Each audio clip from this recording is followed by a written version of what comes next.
Hey, welcome to Half the Battle. You know, over the years, I've often said how Hasbro would do things as cheaply as possible for maximum profit.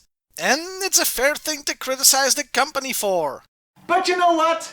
Sometimes, many years later, it turns out they pass those profits on to you, the collector, if you had the dumb luck to keep the toys you got as a kid. Here are 5 such examples. 4 of them are G.I.Joe, because that's where I live, but the first thing to talk about actually isn't. So here are 5 times Hasbro made toys as cheaply as possible, in a way that made them be worth a fortune today. Number 5. European Transformers Classic Heroes reissues.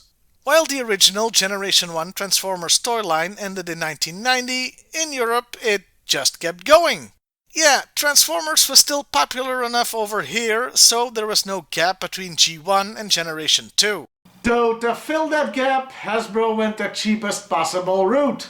In 1990 and 1991, they released the Classic or Classic Heroes line. These were a bunch of G1 toys in new gold packaging with some slight paint variations. They also still had the rub signs the American line had done away with at that point. And the box toys go for a crazy amount of money nowadays. Kinda logical since they're European exclusives, but still, they're not that different from the originals. True story, when I started collecting G.I.Joe in the late 90s and early 2000s, I went to cons and they had these for like 30 bucks. I passed on them because I didn't collect Transformers at that time. But you know what? That's okay, because hindsight is always 20/20. If we had all bought Google or Apple stock years and years ago, we'd all be millionaires right now. So there's no use crying over spilled toys. Number 4. The 1997 and 98 G.I. Joe Collector's Edition line. I did a whole video on the state of the 1997 line already, so no need to go into detail here, but for a quick recap, all these toys were repaints of whatever molds Hasbro still had lying around. Cheap plastic was used, card art was recycled, even when it didn't make any goddamn sense, and the 98 figure packs didn't even have any art. But this was labeled as a collector's line, so I guess you were kinda encouraged to keep them carded or in box. I mean, I didn't because I'm a dumbass and I want to be able to yell about how much the Duke figure sucks on YouTube, but some people did, and the sets go for a pretty penny nowadays. Even though the toys are generally subpar or just terrible. Number 3. The Dino Hunter set. Look, with the 1997 line, the least you can say is that they tried to make new and unique stuff, even if it was by mixing and matching body parts. And though that was out of necessity, since they couldn't find some of the molds, at least it was original. there's nothing original about the Dino Hunter set. The 2 figures are repaints, the vehicle is a repaint with a new weapon that I think is also from another toy, and even the frickin' dinosaur was from a different toy line. Also, it sucks. This set was pretty stupid, so of course it goes for stupid prices nowadays. Or people try to sell it for really stupid prices. I mean, come on! At least the next entry on this list consists of awesome repaints. Number 2. Night Force. Look, a lot of repaints could have gotten on this list. The European Tiger Force ones. Mission Brazil. The Fun School stuff from India or the South American stuff doesn't count because those weren't Hasbro, but Night Force counts. And it's the greatest set of repainted G.I. Joe toys ever made, both figures and vehicles.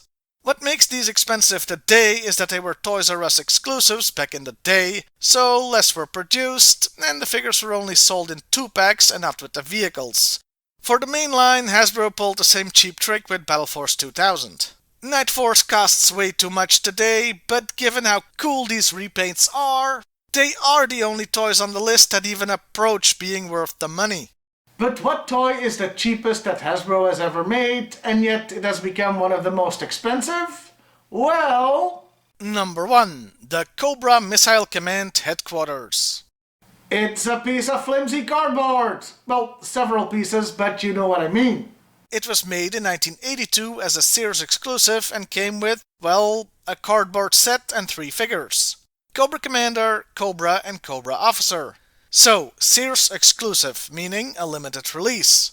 Made out of the most durable material known to man, cardboard, and from 1982, which was the beginning of the toy line, so fewer toys were produced for it in general. So yeah, it's kinda rare. In fact, I couldn't find a boxed version for sale anywhere to show you today. There's a loose one that's for sale for like $5,000, rivaling a freaking boxed USS flag in price, I might add. But I couldn't find any boxed ones right now. My search isn't helped by the fact they remade this for the 2017 San Diego Comic-Con, polluting any search results.